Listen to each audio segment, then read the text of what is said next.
we've agreed to release sanctions and allow the disbursement of the funding as long as they're spending it in a certain way. So I understand it's novel, but it's the best we could come up with in the short term to ensure that they're... Is there a written agreement that memorializes this?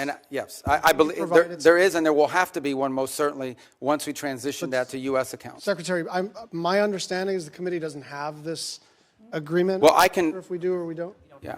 And you probably wouldn't because it's a Treasury matter. Treasury's handled it, but I can most certainly talk to Treasury about providing you the information. Also, you're the National Security Advisor, so you do have a role here in coordinating between the departments. So it's not just like you can punt this to Treasury. Yeah, I just didn't bring the document with me. I got it. Okay. I just want you to land it and get it to the committee because, look, you're being transparent. I think this is novel. I think it's funky. I think it may not even be permissible. But I don't know until I see the document, and I'd like you to just land it for us, if that's all right. Yeah, no, like I said, and by the way, by the time I get it to you, hopefully we won't even have that account anymore. It'll be in a bit more traditional, where we can use our sanctions as leverage on how the money's being spent.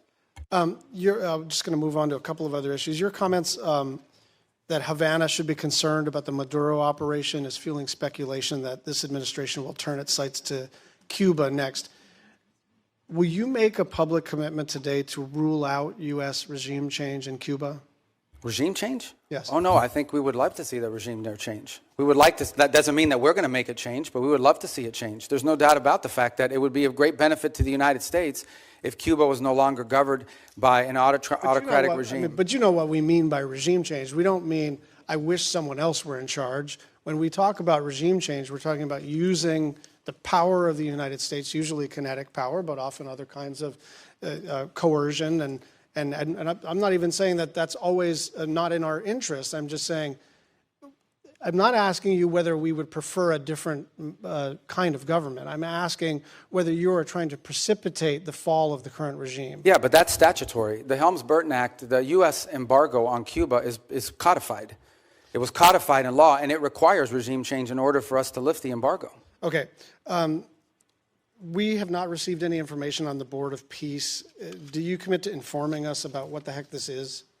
Yeah, it's a Board of Peace. Thank you. Well, I mean, I'll just note that Albania, Armenia, Azerbaijan, Bahrain, Belarus, Bulgaria, Cambodia, Egypt, Hungary, Indonesia, Israel, Jordan, Kazakhstan, Kosovo, Morocco, Mongolia, Pakistan, Paraguay, Qatar, Saudi Arabia, Turkey, UAE, Uzbekistan, and Vietnam.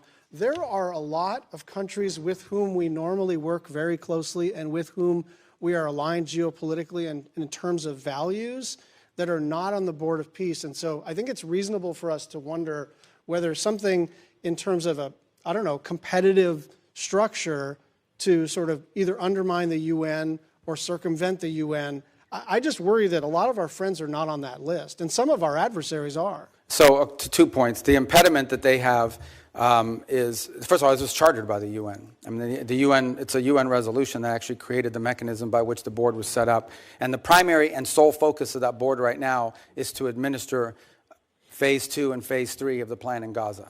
Okay. And we welcome, all these countries have been invited. Some in Europe have chosen not to join it, either because they have constitutional, they require constitutional approval of their parliament in order to join, depending on some leaders. Like, for example, I'm thinking there are a couple countries in Europe that could not join until they got permission from their vote. In other cases, because they are concerned about what you just pointed out. They argue and they want to know, is this a replacement for the UN? This is not a replacement for the UN, but the UN has served very little purpose in the case of Gaza, other than the food assistance. And so we think it's critical to have something that's in charge of that.